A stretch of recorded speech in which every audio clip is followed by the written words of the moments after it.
Assalamu alaikum students. How are you? Fine. I hope you are all doing good in your studies too. Good.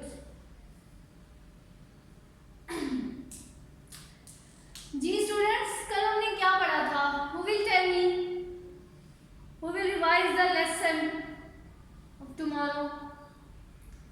जी हमने पढ़ा about number sequence. What is number sequence? Numbers that are arranged in order. Numbers that are arranged in order. That are arranged in specific order. Arranged in specific order.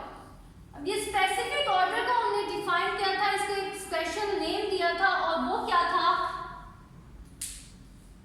जी इसके लिए हमने एक नाम दिया था, वो था रूल। स्पेसिफिक ऑर्डर को हमने क्या बोल दिया था? रूल। एक और हमने वर्ड यूज किया था term.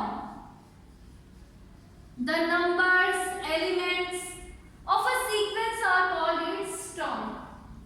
First term, second term, third term, फिर उसके ऑनवर्ड। ओके जी, I am writing some numbers 4, 8, 12, 16 and 20.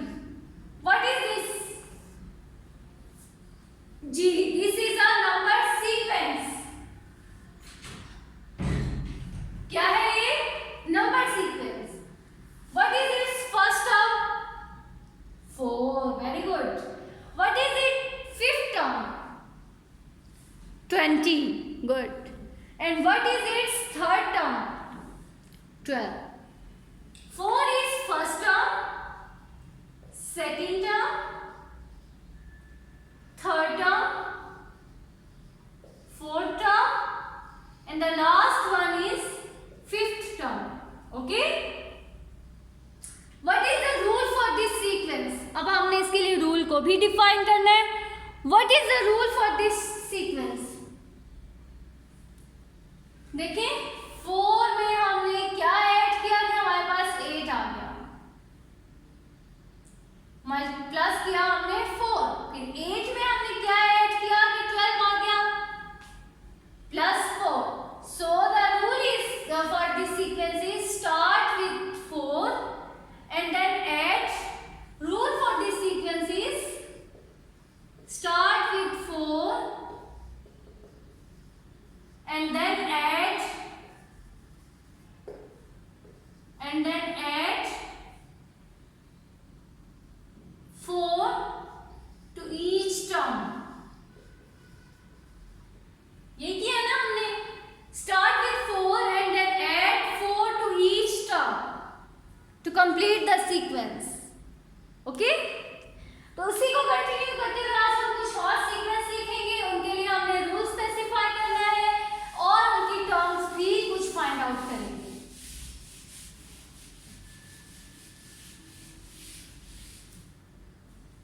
Ji first sequence is 14, then 19, 24, 29, 34 and so on. This is from exercise 7a.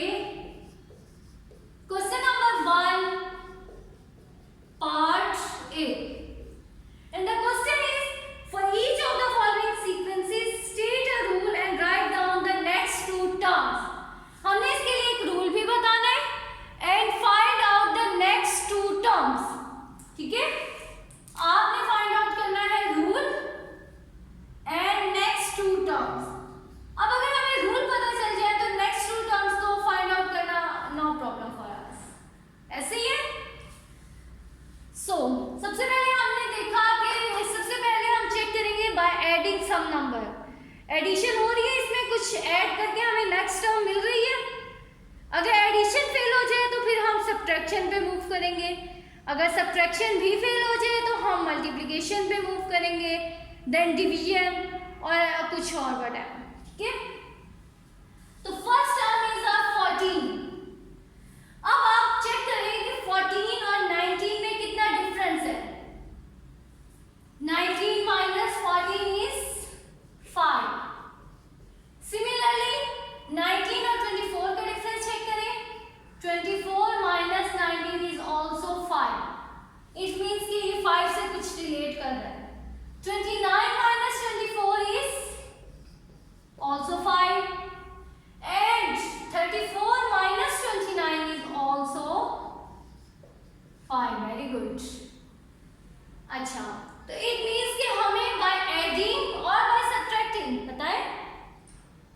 by adding.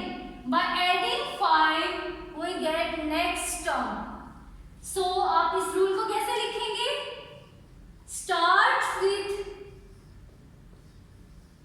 14 and then add 5 to get next term. Okay? अच्छा, अब 34 से next term में कैसे find out करेंगे? 34 में आप then again 5 को add कर दें तो आपके पास क्या आ जाएगी? Next term which is 39. And to find the last term 39 में फिर अगेन आपने क्या ऐड करना है? 5.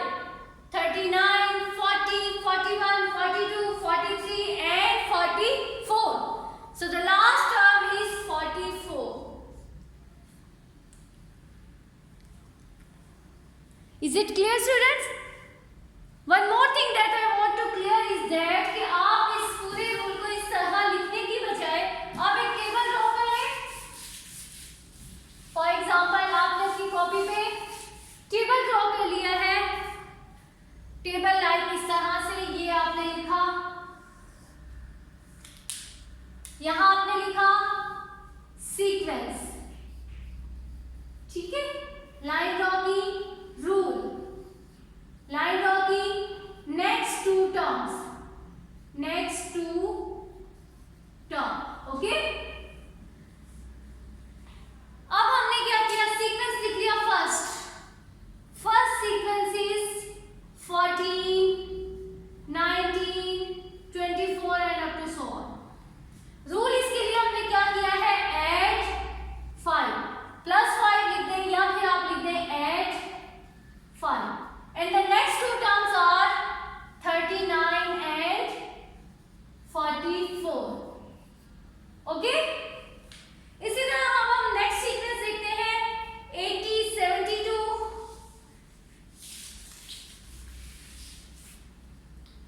80, 72, 64, 56, 48. ठीक है. तो अब आपने इसके लिए रूल स्पेसिफाई करना है.